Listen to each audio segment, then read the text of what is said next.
16वा आत्मचिंतनाच्याद्वारे ज्ञानोबारायांच्या त्या ओवीचं प्रबोधने तर आत्मचिंतन म्हणतात. माऊली जेव्हा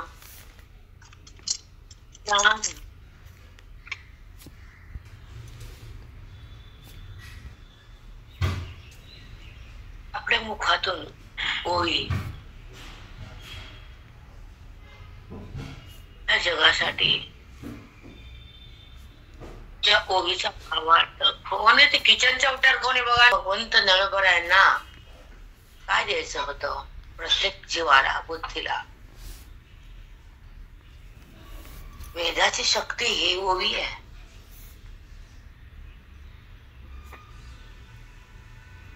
तो वेद माऊलीच्या मुखातून ओवीच्या रूपानं आपल्या हृदयामध्ये स्थगित होतो. बोधाचा जो भडीमार येतो मनावर होतो. ओढगं मन नीट होत. अनादिकालचं अज्ञान आहे हे वेद सिद्ध करतो. ते भाव जिवंत ठेवण्याला अज्ञान कारणीभूत आहे हे मनाला समजून जात. मन जेव्हा हैराण होतं तर अज्ञानामुळं, मन दुःख होतं तर अज्ञानामुळं, मन देहाकडे जातं ते अज्ञानामुळं, भ्रमिष्ठ होतं ते अज्ञानामुळं. मोठ्याचा संबंध धरतं मन अज्ञानामुळं आणि त्या अज्ञानाचा नाश ब्रह्मज्ञानामुळं. ब्रह्मज्ञान या ओवीमुळं आणि ओवी ज्ञानोबामुळं. ज्ञानोबा आपल्या पुण्यामुळे मिळाले. समजून घ्या. प्रत्येक ओवीमध्ये जर आपण एकदम एकांतपणाने ओवी आणि प्रेमानं भक्तीनं जेव्हा आपण ती ओवी आपल्या आत्मचिंतनात घेतो त्या ओवीचं चिंतन करतो. मन सावध होत. जे बेसावध असत, जे पागल असत,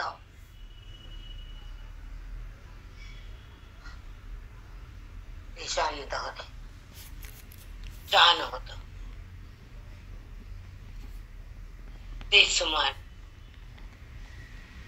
भगवंताकडे येत देहातून. असुरी संपत्ती का वापर केली? ती संपत्ती त्या बुद्धीला नरकाकडे नेते म्हणून सांगितले ना. मग मन सावध होत, नरक नको म्हणत आणि आसुरीला थांबवून सत्वगुणाकडे येतं. हे माऊलीचा ज्ञानाचा झालेला मनावर प्रभाव आणि आसुरी शक्तीचा अभाव त्याला म्हणतात चिंतनाचा खरा बुद्धीवर झालेला एक शक्तीचा प्रभाव. ज्ञानी शक्ती आहे. ज्ञानामध्ये मन जात तर अज्ञान सोडल्याशिवाय. ज्ञान ज्ञान म्हणजे काय? सुख म्हणजे ज्ञान म्हणजे ज्ञान. इथेचा भावार्थ हृदयात येणं म्हणजे ज्ञान. ज्ञान म्हणजे सुख. सुख कोण देत? नातं पैसा नाही. सुख कोण देणारे? संत आणि ग्रंथ वेदांत. आत्मचिंतनामध्ये तुम्हाला हृदयात सुख प्रगट करणारे संत जगात महान असतात. ग्रंथ त्यापेक्षा छान असतात आणि अनुभवाची खाण उत्पन्न करणारे वेद असतात. वेदाला स्वतः येत नाही, साधूच्या मुखातून हृदयात थांबतात आणि बुद्धीला ब्रह्म करतात. जगताची भ्रांती काढतात आणि देहभावाला मोडून त्या जीवाला आपल्या ईश्वरामध्ये एकरूप करतात. ते वेद. तो बोध म्हणजे माऊली. आणि त्या बोधाचा आणि मनाचा जेव्हा संगम होतो तेव्हा ज्ञान. देहाचा आणि बुद्धीचा संगम असतो ते अज्ञान. पण हा संबंध देहाचा या ज्ञानानं, सकाळच्या चिंतनानं, ओवीच्या शक्तीनं, हृदयाच्या भक्तीनं, साधूच्या संगतीनं जेव्हा हा संबंध विच्छेद होतो देहाचा आणि बुद्धीचा, जडाचा, तेव्हा आत्मस्वरूपाचा आविष्कार तयार होतो आणि मन ईश्वरामध्ये तल्लीन होतं. व्यवहार केलं तरी भान नसतं, अविद्येची खाण नसती. तिथं फक्त आत्मस्थिती असते. तो ज्ञानी म्हणून ब्रह्मव्यक्त असतो. मग ते कळलं ना. ब्रह्मवेत्ता कोण, ज्ञानी कोण, वेद सांगणारा कोण, अज्ञान काढणारा कोण, कुणाला बी काही म्हणायचं, चलू द्यायचं आपलं रटप रटप. हाय का काय अक्कल का पिकल? काही नाही. परमार्थ कसा आहे करायचा, टाकून द्यायचा, संसार आवडीनं करायचा, भूतासारखं त्याच्या मागं थांबायचं, मनात ते धरायचं, संसाराची चिंता करून मरायचं, लिंग ध्यान उरायचं, ज्ञानेश्वरी वाचली म्हणून सांगायचं. वाचा, वाचण्यात ना नाही पण अंतरंगा जाऊन वाचा, बोधाला घेऊन वाचा. ज्ञानोबारायांचा बोध चित्तात यावा असं सावध व्हा. मनाला ते सांगा, तू बोधात राहा रे बाबा, तू देहात का राहतो, दुःख का भोगतो, माझं अंतःकरण विदीर्ण का होतं. मनाला बोला ना एकदा. लोकाला बोलणं सोपं आहे, लोकाला भांडणं तर लय सोपं आहे घरातल्या घरात. द्वेष करून एकमेकांचा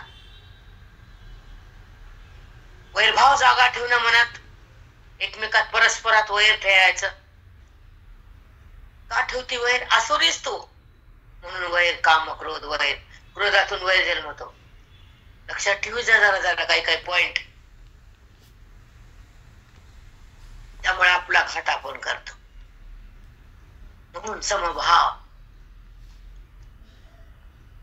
म्हणून वेदाची शक्ती, हृदयाची भक्ती, परमात्म्याची प्राप्ती, अज्ञानाची निवृत्ती, सुखाची संपत्ती, त्याला म्हणा मोक्ष स्थिती. मोक्ष म्हणजे काय? शब्द पाठ केले आणि प्रक्रिया केल्या आणि बाबी वाचल्या, मी ऐकलं गाढवाची गिनती नाही का? नाही गाढवाची गिनती. शब्द पाठ केले म्हणजे काय? मोक्ष हातात आला तुमच्या.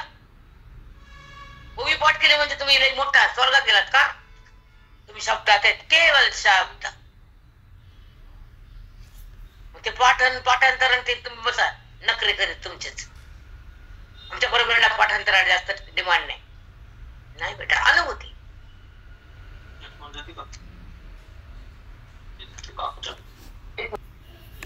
आत्मस्थिती जेव्हा प्रगट होती तर अज्ञानाची माती होती. ही गुरुची संपत्ती असते.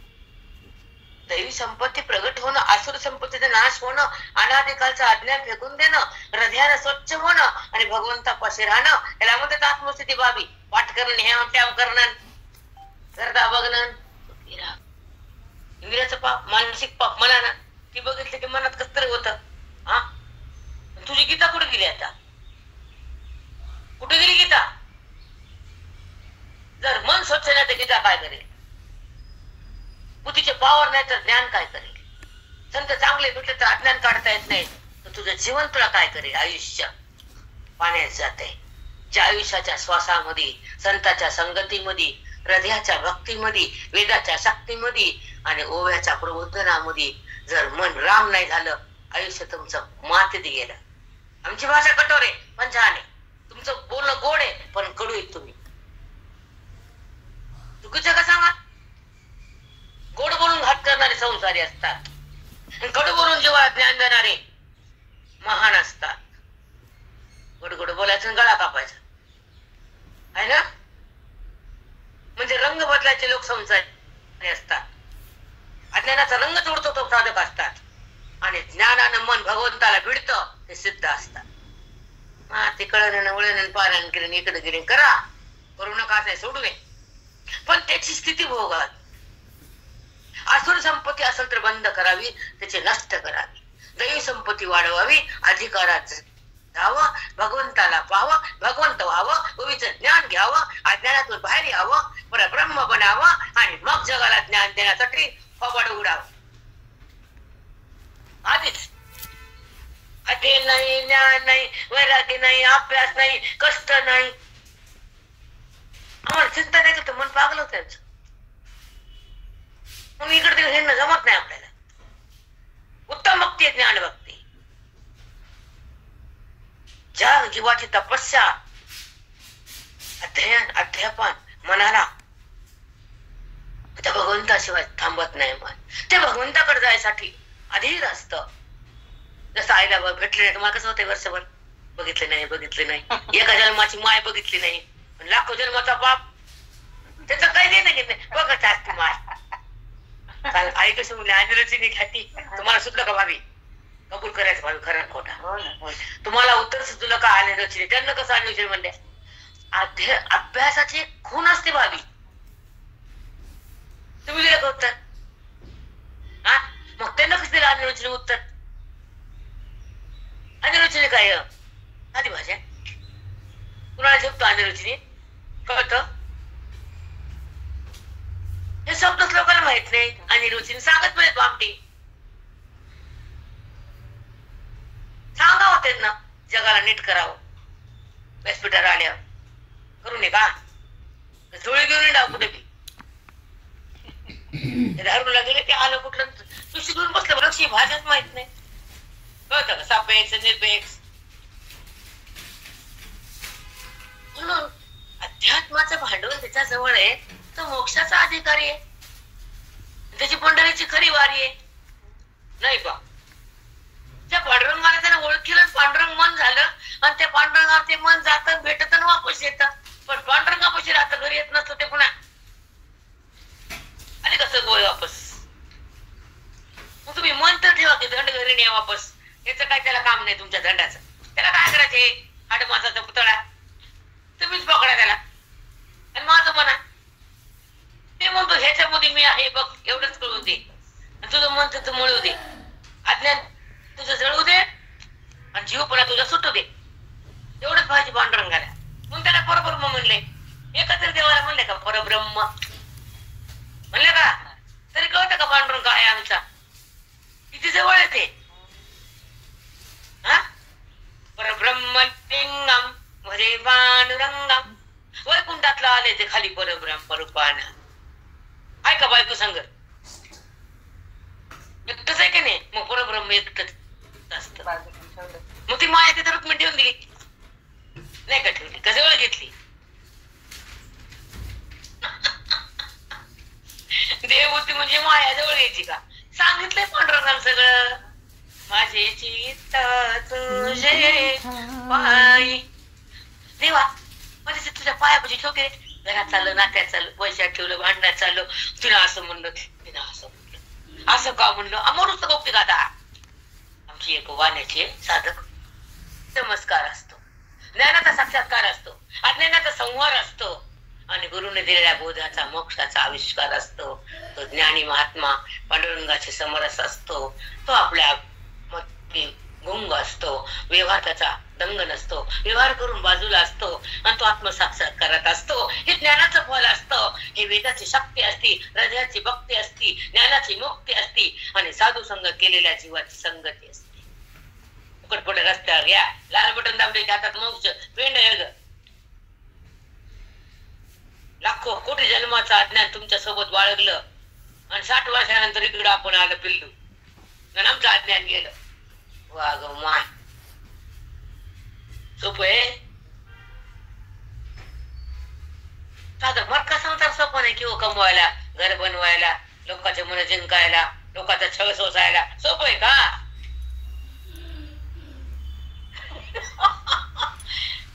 ते वाचलन फासलन कसलं आमच्या सांगतच नाही काय. ते तुमच्या पैसे कोणत्यावर ठेवायचं? वाचलं. ज्या शब्दात जे बोध आहे, ज्या वेदात जो गांभीर्य आहे, ज्या गीतेमध्ये जे साधना आहे, सुखाची प्राप्ती आहे आणि ज्या ओळीमध्ये बुद्धीला मुक्ती आहे, ते सांग. वाचलं. अभिमान तेवढंच, दुसरं काय? त्याच्या पुढे बुद्धीचा जर प्रवेश असेल तर आम्ही त्याचे पाय धरू.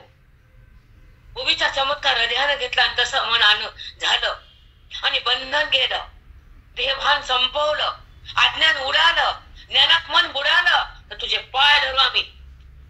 वाचलं गेली नादी झिंगरी सारखी फिरती, कपात करून फुगवायला लागती. पाच तरी भाकर पुन्हा भाकर ते जळून जाईल ना ग. उलटी करून भोगवायची नाही, अजून भाजायचीच. गॅसची माती, भाकरीची माती, तुझी माती. भाकर जळाली की पुन्हा पुन्हा भाजत, पुन्हा पुन्हा कर्म करून ही भाजी जळाली. एकच राहती, कर्मच करायचे. पुन्हा पुढची उपासना, पुन्हा ज्ञान, पुन्हा अभेद आणि अभेदानंतर स्वानुभूती. अनुभूती कुठं आहे? कुठं करायची? जगात गेल्यावर. अनुभूतीवरी ढगात जमते.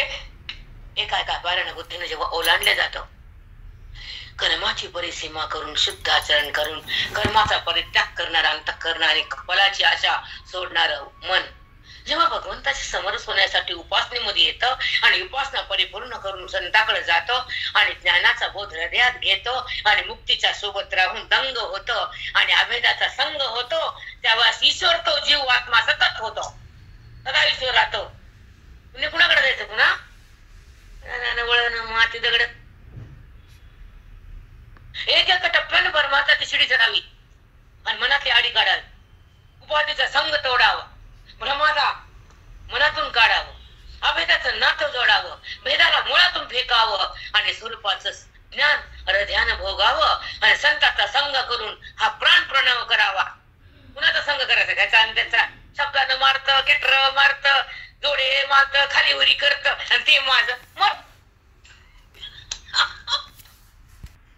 त्याची जागा तिथं 3.5 फूट आणि मनानं जागा घेतली ती हे माझा. काय झालं कधी भानगड? याचं ठिकाण शेवट तिथं आहे, याचं स्मरण ठेवायचं म्हणजे वैराग्य नांदत असतं. हे ते काळाचं आणणे हे आठवण ठेवायचं म्हणजे वासना इथं राहत नसते. ह्याचा बात करणं हा मोक्षाचा एक वर्म आहे. ह्या देहातून मन बाहेर काढणं आणि ह्याला खोटं ठरणं, मिथ्यात्व भाव जागा होणं, सत्य परमात्मा आहे अनुभूती घेणं आणि बुद्धी ईश्वरामध्ये समरस होणं हे वेदाचं अंग आहे, ज्ञाना संताचा संग आहे आणि मोक्षाचं मध्ये मन दंग आहे. वाचलन गेली नालीन केळ खालीन पोहे खालीन शांती गुणा तो संत संगतीमध्ये आपली अनुभूती आपण भोगावी, वेदाची संपत्ती हृदयात भरावी. मी कोण हे कळावं आणि अज्ञान जळावं, वासनेला पळून जावं आणि ज्ञानाने अंतःकरणात मिळून जावं, पांडुरंग पांडुरंग व्हावं आणि बुद्धीला सोडून ईश्वराच्या संघामध्ये अनुभवामध्ये जगावं, भेदाला सोडून अभेदात यावं आणि मग व्यवहारात जावं. पटकाच लागत नाही. कळतं काही वाचलं कुठं? किती वाचते तू? वास्तिकवर नास्तिकवर आधी वाचते पुन्हा नाचती अहंकारानं. एक अभंग कळलं ताई, एक श्लोक तुमच्या हृदयात थांबवणं.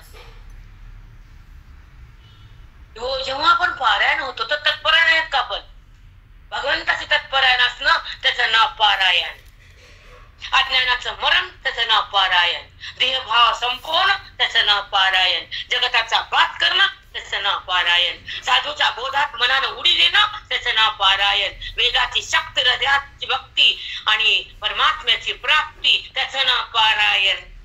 पोट फिरून वाकडे झाले, दुसरं काय येतं? काय होणे? माऊलीचा बोध हृदयात का राहणे? ही आसक्ती का जाऊ नये? वैराग्यामध्ये मन का धावणे? मग मी कोण आहे हे मनाला का कळू नये? देहभाव का जळू नये? जडाचे संबंध का सुटू नये? आत्मभाव का सुटू नये? वेदाचा रंग हृदयात का खेळू नये? का माहिती कळतं काही?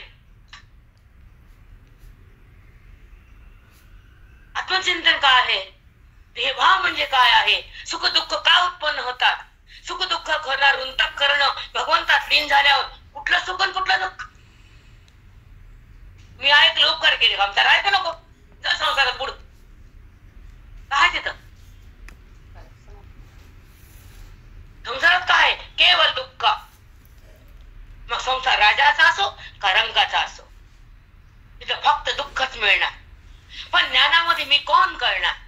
परमात्म्याची अनुभूती आपण भोगणार, देहभाव बंद होणार आणि ईश्वर आपल्याला सोबत घेणार, आपलं ऐक्य होणार. हे वेदाचा रस्ता आहे.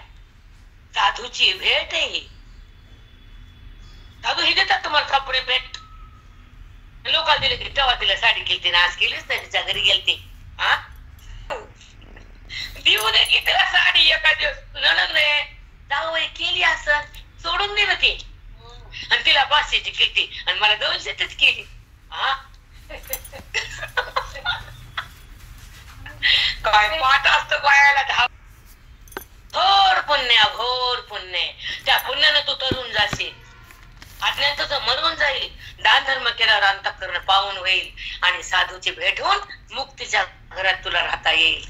मी दिलं, मी घेतलं आहे की नाही? मी सुटली का? मी देण्यामध्ये जो आनंद आहे तो कशातच नाही.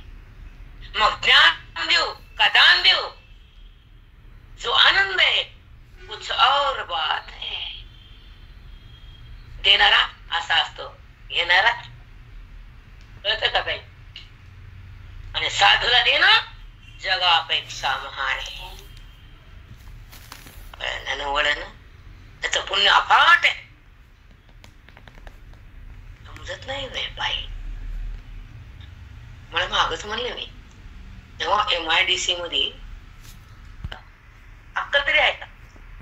मित्राला मुक्त करतं, कुळाला मुक्त करतं, पापाला भस्म करतं, अज्ञान साफ करतं, तुमचं चित्त चिन्मय करतं, आत्मज्ञान चित्ताला ग्रहण करता येतो. साधू काय लहान असतात का?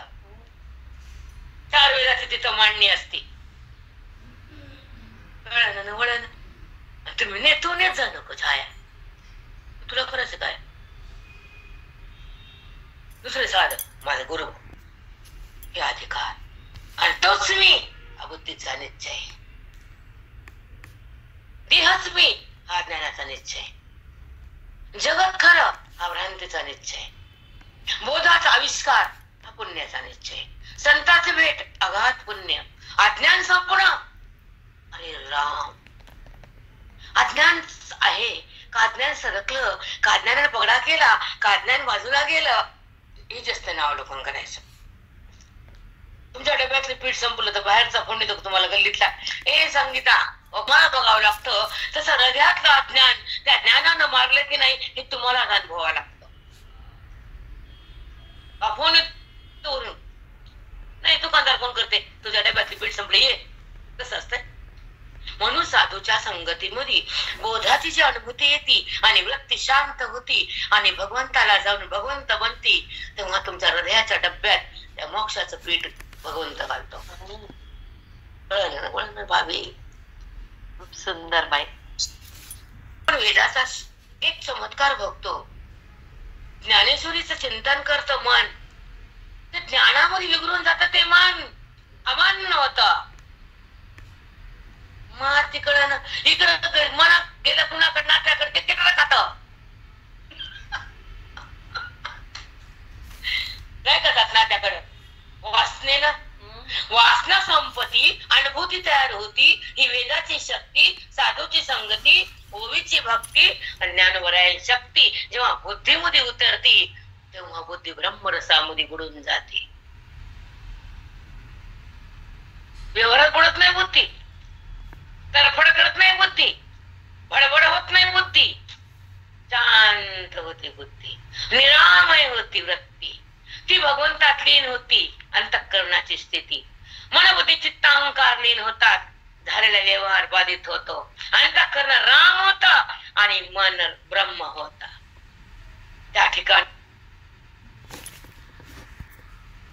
जेव्हा बुद्धीत उतरते तर अज्ञान मरून कोळसा होत आहे. परब्रह्म प्रगट होतो, आवरण नष्ट होतं, परमात्मा स्पष्ट होतो आणि जीवात्मा एकरूप होतो. त्याला मुक्ती म्हणतात. पाटकेलन बोलन केळ कालन घरला आली त्याला मुक्ती म्हणतात. होय धर्म सुरुवातीच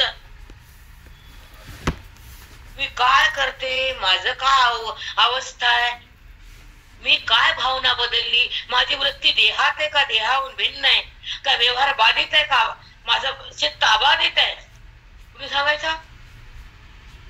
जगताचा बाध होतो, अज्ञानाचा नाश होतो आणि तो परमात्मा बुद्धीमध्ये प्रगट होतो आणि बुद्धीचा आणि ईश्वराचा संयम होतो. तेव्हा अज्ञानाचा चमत्कार होऊन आत्मसाक्षात्कार होतो. तेव्हा झालेला व्यवहार बाजूला जाऊन खोटा ठरतो, मिथ्या. आणि अव्यवहार परमात्मा जेव्हा प्रगट होतो तर ती मोक्षाची गडी बसती. ज्ञानाची उडी बुद्धी मारती ज्ञानात. तिथं गेले तिथं राहिले, कोण्या मातीत जातो तू सुधरत नाहीस. आम का कुठे जाऊन काय काय तुझं गेलं, तुला काय आलं, तुला काय संतानं दिलं सांग बरं. आणि आम्हाला बोलता येत नाही. माहिती तू कोणता कळत आहे, बोलता येत नाही. पॉलिसी आम्हाला सांगता येत नाही. मला बायका फोन मध्ये म्हणतात क्षण तरी मन स्वच्छ आहे का, शांत आहे का, भगवंताचं नाम प्रेमानं आहे का, देहभाव बंद केला का, विषयातून मन काढलं का, विकार सोडले का, भ्रम तोडलास का, वेदाकडे आलीस का, संताची झालीस का, गुरुबोध घेतलास का, बोधात मन राहिला का, बोधात मन नांदलं का, तुझा दुराग्रह गेला का, तुझा भेद तू टाकलास का, अभेद तू टाकलास का, संताला भेटलीस का, ग्रंथात आलीस का, मोक्ष तुला दिला का, तू ते भोगलास का, देह त्यागलास का, वृत्ती सुटली का, भ्रांती तुटली का, गेली नारी अंगठी घालती घाल अंगठ्या कशाचे अंगठे कवा जात सतसंगतीनं, सद्बोधानं, आयुष्याच्या तपानं, वैराग्याच्या ज्वालानं, विवेकाच्या दिव्यानं आणि साधूच्या बोधानं तुझं हृदय कृष्ण कृष्ण होत आहे. बाकीच्यानं पुण्य होत असत, देणं घेण्याचा व्यवहार आहे, पण मनाला साधूचा आधार आहे, बोधाचा चमत्कार आहे आणि त्या ठिकाणी अंतःकरणात असलेल्या भगवंताचा बुद्धीमध्ये चमत्कार होतो. तेव्हा बुद्धी त्या बोधात संलग्न होती आणि वेदाची शक्ती प्रगट होती, मुक्ती हातात येते, व्यवहारातून बुद्धी बाहेर जाते आणि निर्व्यवहार, निर्विकार, निर्व्यापार होती. त्याला म्हणतात साधूची संगती. दिलेन घेतलं व तिथंच अलीकडची अवस्था आहे, ही मुख्य अवस्था आहे. साधुबोध झाला कसं कळत नसं हा म्हणतात ना आपण रोज. बोध म्हणजे काय, वेद तो झाला, गुणाला कळाला आणि ते तत्वाचं अनुसंधान तयार झालं. ते असं अनुसंधान बंद झालं, ते मी आता सोहम तो मी, पण तो मी पण संपत आणि त्याच्या अनुभूती मन राहत, व्यवहार बंद होतो, निर्व्यवहार, निर्व्यापार, निर्विकार अवस्था होती. ही ज्ञानाची स्थिती, अद्वैताची भक्ती आणि साधूची खरी शक्ती, वेदाची अनुभूती आणि परमात्माची खरी स्थिती, ही जीवाची खरी भक्ती. हे अलीकडे देणं टाकणं वाहनं घेणं धर्मशास्त्र आणि ते होणं ज्ञानशास्त्र. अज्ञान जाणं अधिकाराचं शस्त्र. तो मी हे कळलं, बुद्धीचं वक्तृत्व, तो मी कळा, मी देह नाही असं मनाला वाटा, अंतःकरण हृदय भगवंताला भेटावं, इंद्रियाला सोडून त्या भक्तीमध्ये रमावं, देहभाव काढून त्या सत्स्वरूपात अभिन्न व्हावं, त्या भ्रमाला सोडून अभिन्न व्हावं, भेदातून बाहेर सहज यावं, त्या परमेश्वराशी समरस व्हावं, वेदाच्या शक्तीत सदा बुद्धीनं जावं आणि त्या परमात्म्याचं आत्मदर्शन आतल्या आत घ्यावं आणि बुद्धीने अंतर्मुखात राहावं. व्यवहार करून सुद्धा त्याचा बात करावा, त्याला खरा साधू पूर्ण असत. भगवंत बोलतो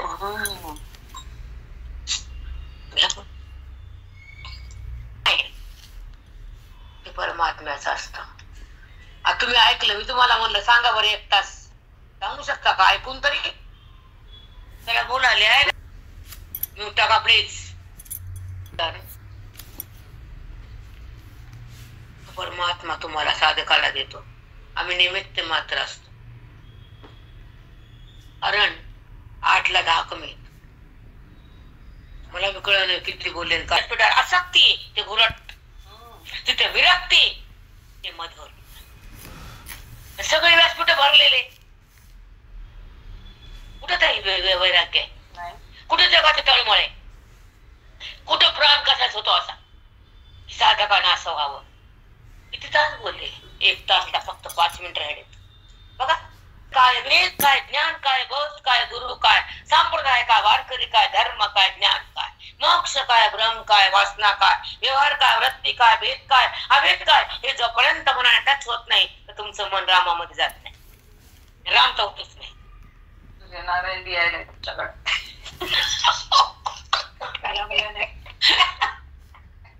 रामा कृष्ण गोविंद. चला मी थांबते, 1 तास व्हायला. तासुर संपत्ती काय सांगते मला बोलते आधी. आणि भगवंत म्हणले अर्जुनाला, अर्जुना कृष्ण परमात्मा बोलायलेत ना श्लोकातून, माऊली सांगण्यात वो येतो आणि बोध घ्यायला जग ज्ञानात. किती सुंदर ज्ञानेश्वरी काय करून ज्ञानेश्वरी जावं, मुक्त व्हावं, बस आपलं धन आपण लुटावं, सगळं काही काय राहिलं ह्याच्यामुळे? सगळे शास्त्र, सगळे पुराण, चारी वेद, त्याच्यामुळे सगळे आले पुण्यात, काय राहिलं? हे अवलोकन. म्हणून ह्या ग्रंथाची वड करायने 16वा झाला, 17वा 18वा करायचा. कधी देह पडो, कधी काय हो, चिंताच नाही. तिथं गेले, म्हणलं गाडी असत. मी म्हणलं अक्षरा खोपचे, कोण विश्वासघात करेल, कोण प्रेमाला थांबेल, कोण भावनेला दुखवाल, माहित नसते. पण होत ते चांगलं बोलता बोलता पटकन बोलणं बंद होते की नाही. आणि बरं हे व्यवहार बंद होणं चांगलं. कशाला लडबड करायची मोदी यांच्या? झाले ना आतापर्यंत एक एक बंद होणं आणि ईश्वराचा रस्ता खुलणं आणि बुद्धीने महामार्गावर जाणं आणि अभेदात्मक होणं, हे खरं नातं आहे ईश्वराचं, संताचं, ग्रंथाचं. हे नातं भेटलं. एका जन्मामध्ये सगळं झालं. आता कधी तोडते तर कधी पाया तोडी देत, कधी गोड गोड बोलतात, माघारी कडे आणते जोडी. हे का नातं असतं का? कोण काय आहे, कोणच्या व्यासपीठावर आहे, काय स्थिती तिची, आपल्या कुळात का जन्मली ती तरी कळतं का? तिचे टंगडे वडायचे. आता बाबा बाबा बाबा असुर संपत्ती. तेव्हा संत महात्मे ज्या कुळामध्ये होतात आणि वेदाचा चमत्कार जगाला दाखवतात, अज्ञानाचा संहार करण्यासाठी वाणी त्याची हजर असते आणि त्यामध्ये बौद्ध आणि कृष्ण परमात्मा असतो आणि जगाचा अज्ञान फाडायला ते सज्ज असतात. ते वेडे नसतात. तुम्हाला वेळेत दिसतात. ते तुम्हाला वेडे एवढं ज्ञान यायला ईश्वराची सगळी लीला असते. त्या फळामध्ये त्याला टाकून जगाला धन्य करायचं असतं. असे महान ग्रंथ एक शब्दात लावून द्यायचे असते. साधीच भाषा नाही.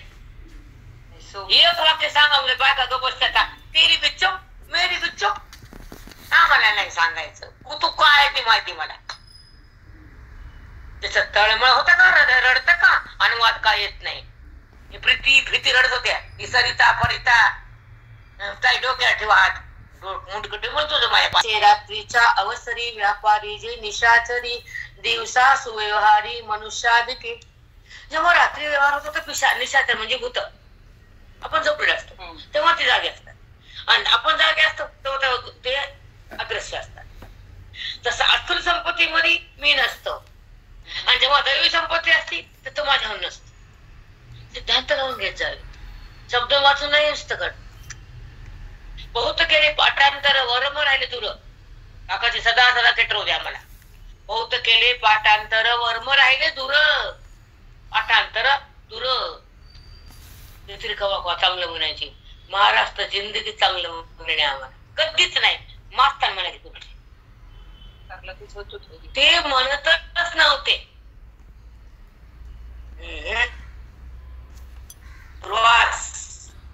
ऋषी होते ते. बरं झालं पण आम्हाला नीट केलं. चला 73.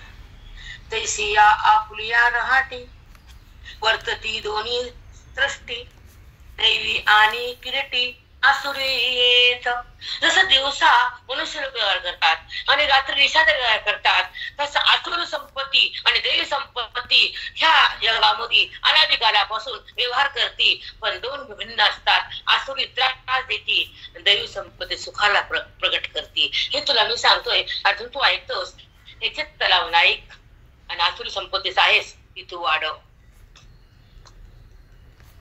तू दैवी संपत्ती पण तुझ्याकडे मिळालं ना. असुराकडे गेलं का? तुला नव्हता का असुर तिकडे गेलं का? मी त्याला बोललो का? त्याला सांगितलं होतं गीता. तुला का निवडला? तू दैवी संपत्तीवान आहेस. तू भक्त महान आहेस. कुंतीचे संतान आहेस.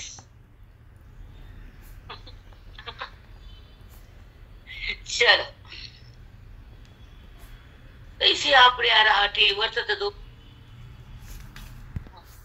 त्या जन्मात संस्कार, त्या जन्मात संस्कार, त्या जन्मातले कर्म, त्या जन्मातले पाप. तुम्ही तेच केले कर्म.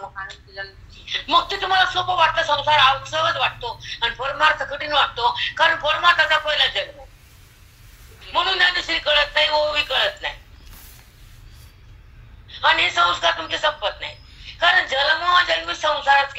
जन्म आणि मृत्यू, वासना आणि वृत्ती, व्यवहार आणि विकार, तू आणि मी. बाबा बाबा बा. आणि तेच चालू पुढं. ह्या देहात ते मन म्हणतं तुम्ही, दुसऱ्या देहात मी म्हणतं मी.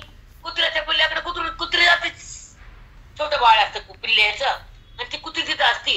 ती आपल्या लेकरापासून आली की नरड पडती, भुकती. पिल्ल्याला समजते की नाही भुकू भुकू. इथं प्रेम शब्दाला करते, खाऊ घालते गरम गॅसवर. कुत्र्या जन्मात गॅस नसतो.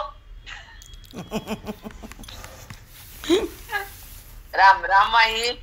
ते फॉर्म भुकती, कुत्रे मध्ये पेलून येते. मग ते संस्कार कुठले? अनाधिकाचे, अज्ञानामुळे वासनेचे, तादात्म्याचे, देहभावाचे, विकार शक्तीचे, हृदयाच्या मध्ये विकार असलेला आणि देहभाव जिवंत ठेवलेला, आणि ते मनबुद्धी कलियुगामध्ये पुन्हा जगामध्ये तशीच राहिली. आणि ते कुत्र्याच्या रूपाने पुन्हा ती बुद्धी, जीवात्मा कुत्र्याच्या रूपाने आला. तो पिल्ल्यामध्येच राहायला. ज्याला ज्ञान आहे ते पिल्ल्यात नसतं, त्याला जन्म कुत्र्याचा नसतो, त्याला अजन्मा होतो. म्हणून ज्ञानाची संपत्ती जगापेक्षा महान आहे. मी कळतं कुणाला भूताला. अंतरंगाच्या नंतर बहिरंगात जावं, हे पुण्य महान असावं, तेव्हा ते चित्त चिन्मय करण्यासाठी ते अंतरंगात जातो, तपस्या करतो, अध्ययन करतो, वेदाच्या शक्तीत राहतो, बहिरंगाच्या भक्तीतून निघतो. चूक आहे माझं. अंतःकरणाची स्थिरता, शुद्धता झाली, बहिरंग भक्ती झाली. आता ते अंतःकरण राम करायचं, ब्रह्म करायचं, अंतरंगात यायचं, आत्मज्ञान घ्यायचं, माऊलीकडे यायचं, ओवीत राहायचं, स्वतःला पाहायचं, जीवनमुक्त व्हायचं, सुखाला भोगायचं, सुखरूप बनायचं, अद्वैताची शक्ती याला म्हणायचं.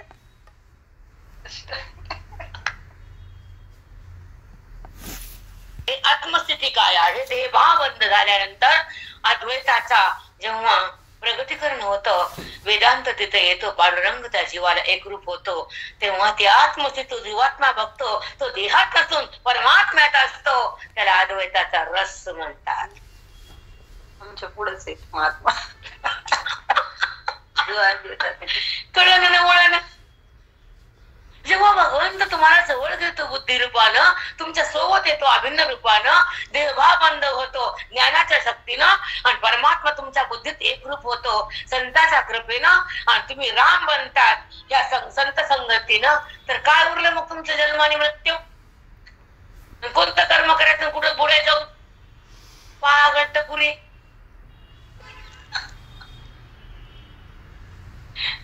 इतकं भेटल्यावर तोंड घालायचे कुठे बी. आता बंगला बांधला एसी, आणि ती म्हणते बाई झोपडीत जाते. आता झोपडी बांधा म्हणती, कशाला आता झोपडीत राहायचं? हा, झोपडीतून बंगल्यात आलीस की ह्या झोपडीतून भगवंता कशा आलीस ना? पुन्हा जाते का ह्या झोपडीत?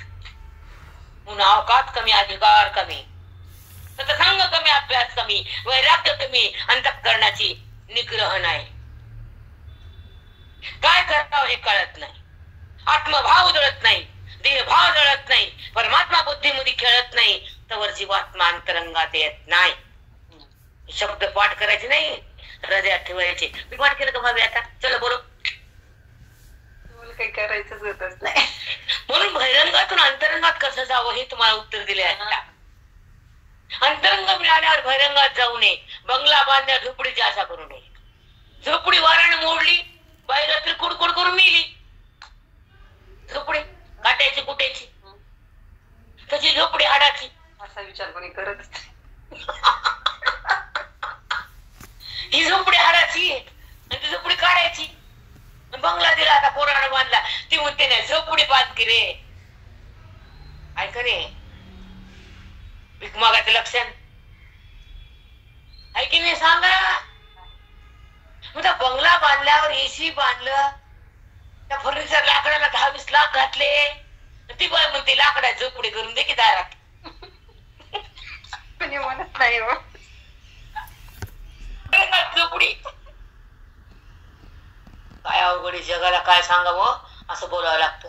जग पुसाटलेले आहे ताई, अज्ञानाने वाटलेले, मन विषयाने विटलेले, भगवंतापासून तुटलेले, म्हणून बहिरंगात घेतलेले. पण जो ज्ञानी भक्त भगवंताचा खरा आहे, सुखाचा तिथे धडा आहे, तो भगवंताचा साक्षात्कार झाल्याशिवाय वळवळ करीतच नाही, शांत बसतच नाही. तो म्हणतो नाही चिंतन करायचं, मंथन करायचं, बुद्धीला ब्रह्म करायचं आणि मग देहाला सोडायचं. ह्या देहाकडून हेच करून घ्यायचं. वाहन घेणं जाणं येणं बंद करा. आत्मचिंतन सतत करा. हा मोक्षाचा मार्ग करा. नाही जन्म आणि मरा, गर्भात शिरा. हेच करायचं तुम्हाला पुन्हा. मग हे जर कळलं नाही तर तुम्हाला गर्भात जावंच लागल. अज्ञान तुमच्या डोक्यावर नाचते, त्याची दुःखाची स्थिती भोगावंच लागल. अज्ञान जिथं समाप्त होतं, ब्रह्मज्ञान जिथं आत हृदयात नांदतं, तेव्हा मन भगवंत बनतं. त्या अज्ञानाला भस्म करण्यासाठी आणि ब्रह्मभाव जागा करण्यासाठी, वेदाचं ज्ञान घेण्यासाठी, ओवीला हृदयानं पाहण्यासाठी आणि त्या ओवीची शक्ती बुद्धीमध्ये येण्यासाठी फक्त साधूला शरण जावं. तिथं हळद कुंकू बेल फुल काही नाही, लक्षणा नाही, हाताची पूजा नाही, कुछ नाही. अज्ञानाचं मरण करतात साधू. बुद्धीचा भेदाला मारतात साधू. तुमचं चित्त चिन्मय करतात साधू. तुमचं हृदय पावन करतात साधू. तुमचं अज्ञान संपून तुम्ही ईश्वराकडे नेतात साधू. तुमचा जे देह पवित्र होतो आणि तुमच्या आत्मलिंगाचा वाद होतो. तुमचा जो मधला परमात्मा बुद्धीमध्ये येतो आणि देहभावातून मन बाहेर येतं, त्या शिवलिंगामध्ये समाविष्ट होतं. मधलं आत्मलिंग प्रगट होतं आणि बुद्धीचा त्याचा संग होतो. वेदाचं अंग येतं, मोक्षाचं दान येतं आणि बुद्धीला वाण येतं. ते वाण म्हणजे मोक्षाचं, की दान म्हणजे गुरुचं, तो अभिमान म्हणजे वेदाचा, तो संग म्हणजे साधूचा, हा प्रसाद महावाक्याचा, हा अनुभव सुखाचा आणि हे आदर्श आमच्या सत्संगाचा, सत्संगाचा. कृष्ण हरिताई साष्टांग वेदाला का काढतं? तर साधू राहिलेत. आगमन साधूच आहे, वेदाच आहे, ज्ञानाच आहे, सिद्धीच आहे. व्यासाचं हे आसन आहे. व्यास हे वेदाचं महाधन आहे. इथं अज्ञानाची घाण करणार ज्ञानाचं धन आहे. जीवाला ईश्वराचं भान आहे. हे सात्विकतेचं भंडार आहे. हे व्यासपीठ चमत्कार आहे. इथं साधूचा आशीर्वाद आहे. इथे वेदाचा चमत्कार आहे. इथं बोधाचा साक्षात्कार आहे. त्याला म्हणतात गुरुचा प्रसाद आहे. एक वाक्य सांगता आणि थांबते. सप्ताह आलाय जवळ गुरुजींचा. एवढं मन वेळ झाले. आता काय करू? आता काय करायचं? आता काय करायचं? अंतरंगामध्ये तेच पिसा असतं भाभी. जे 3ला उठून त्या मंदिरात जायचं, सगळं करून मग घरी यायचं. त्याच्याशिवाय इतकं पागल मन होते त्या सप्त्यामध्ये. राम राम राम. आठवला पैसे दिले वापस घ्यावं कधी घेऊन द्यायचं का? पायरी दिसली गुरुजींची. एक सांगते तुम्हाला, 100 रुपये दिले 30 मध्ये ने तुला घरी. ते माझ्याकडे असं बघते, ए मला का ने दिलं, तुला काय द्यायचं नाही. मला ते उरलेले पैसे घ्यायला पण पायरी थांबू वाटत नाही. याच्यात चला बाजूला चला, ते पैसे काढ बसला तुमच्या पुढे. त्याला तर घेऊन बघा आनंद त्याचा मुखावरचा घ्यावं ना आपण बी. कार्टे पोरटे सराटे बराटे खराटे कवर द्या त्याला.